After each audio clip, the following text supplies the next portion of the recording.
अभिवादन साथियों, परम नागरिक के इस कार्यक्रम में आपका स्वागत है। अपनी खास पेशकश के साथ आपकी खिदमत में हाजिर मैं मासूम। साथियों, जरा इस वीडियो पर नजर डालिए और इन दो जनप्रतिनिधियों को देखिए। देखिए कि इनमें एक जो बाइक चला रहे हैं वे हैं उत्तराखंड की खानपुर सीट से निर्दलीय निर्वाचित विधायक उमेश कुमार, और जो उनके पीछे बैठे हैं वे हैं उत्तर प्रदेश की नगीना सुरक्षित सीट से लोकसभा सांसद चंद्रशेखर आजाद। ये दोनों टिहरी निवासी केतन लाल को न्याय दिलाने के लिए सड़क पर उतरे हैं। इन्होंने यह आंदोलन 28 जून की तपती दोपहर में खानपुर क्षेत्र के अब्दुल कलाम चौक से शुरू किया था, और फिर ये दोनों अपने समर्थकों सहित टिहरी पीड़ित परिवार से भेंट करने के लिए मार्च किया था। लेकिन हरिद्वार पहुंचने पर चंद्राचार्य चौक पर इन्हें पुलिस ने रोक लिया। देर तक संघर्ष करने के बाद ये दोनों जनप्रतिनिधि पुलिस के इस आश्वासन पर अपना आंदोलन खत्म करने के लिए तैयार हुए कि पुलिस पीड़ित परिवार को हरिद्वार बुलाकर उसकी उनके साथ भेंट करा देगी। भेंट हुई या नहीं, इसकी कोई जानकारी फिलहाल मुझे नहीं है। महत्वपूर्ण बात यह है कि चंद्रशेखर आजाद और उमेश कुमार की यह राजनीतिक जुगलबंदी पुरानी है। हालांकि दोनों बतौर जनप्रतिनिधि अलग अलग प्रदेशों का, अलग अलग सदनों का, यहाँ तक कि अलग अलग राजनीतिक दलों का प्रतिनिधित्व करते हैं। वैसे उमेश कुमार तो तकनीकी रूप से अभी निर्दलीय ही हैं। अलबत्ता उन्होंने अपनी पत्नी सोनिया शर्मा की अगुवाई में जन निर्माण पार्टी के रूप में अपनी राजनीतिक पार्टी का गठन भी हाल ही में कर लिया है, और अगला चुनाव अपनी पार्टी के टिकट पर ही लड़ने का ऐलान भी कर दिया है। आजाद समाज पार्टी के रूप में चंद्रशेखर आजाद की अपनी राजनीतिक पार्टी पहले से है, और इसी के बैनर पर वे पिछला लोकसभा चुनाव जीतकर लोकसभा में पहुंचे थे। अहम मुद्दा यह है कि दोनों के कार्यक्षेत्र में व्यापक अंतर होने के बावजूद दोनों के बीच राजनीतिक एकता पुरानी है। उनकी यह एकता केवल केतन लाल के मामले में ही सामने आई हो, ऐसा नहीं है।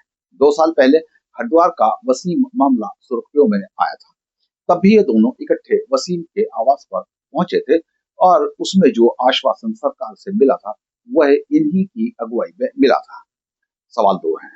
एक, ये दोनों अपने कार्यक्षेत्र और प्रभाव क्षेत्र से बाहर जाकर काम क्यों कर रहे हैं, और दूसरा यह है कि इकट्ठे क्यों कार्य कर रहे हैं। जवाब एक ही है कि उनकी भविष्य की राजनीति उनकी इसी जुगलबंदी पर निर्भर करती है, और दोनों का भावी कार्यक्षेत्र हरिद्वार जनपद की सभी 11 विधानसभा सीटें बनने वाली है। अगर चंद्रशेखर आजाद की बात करें तो उनकी पार्टी हरिद्वार जनपद की आधा दर्जन से अधिक विधानसभा सीटों पर 2002 के विधानसभा चुनाव में ही अपना जलवा दिखा चुकी है। तब तक चंद्रशेखर आजाद खुद सांसद नहीं थे, फिर भी उनकी पार्टी ने अपने प्रत्याशी लड़ाकर हरिद्वार की आधा दर्जन सीटों पर या तो स्थानीय समीकरणों को उलट पुलट कर किसी की जीत और किसी की हार का मार्ग प्रशस्त किया था, या फिर अपना प्रभाव प्रमाणित किया था।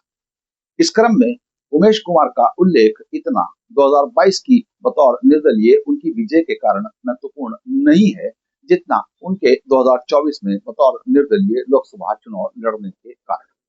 सब जानते हैं कि 2024 का चुनाव सीधे सीधे नरेंद्र मोदी और राहुल गांधी के बीच हो रहा था, और भाजपा से यहाँ पूर्व मुख्यमंत्री त्रिवेंद्र सिंह रावत प्रत्याशी थे, जबकि कांग्रेस से पूर्व मुख्यमंत्री हरीश रावत के पुत्र वीरेंद्र रावत मैदान में थे।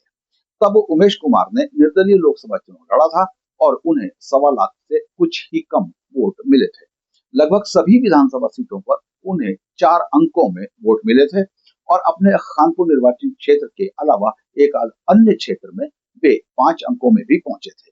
वे तब भाजपा कांग्रेस के वोट में तो सेंध नहीं लगा पाए थे, लेकिन उन्होंने बहुजन समाज पार्टी का जनाधार समाप्त कर दिया था। यही काम 2022 में चंद्रशेखर आजाद की आजाद समाज पार्टी ने किया था।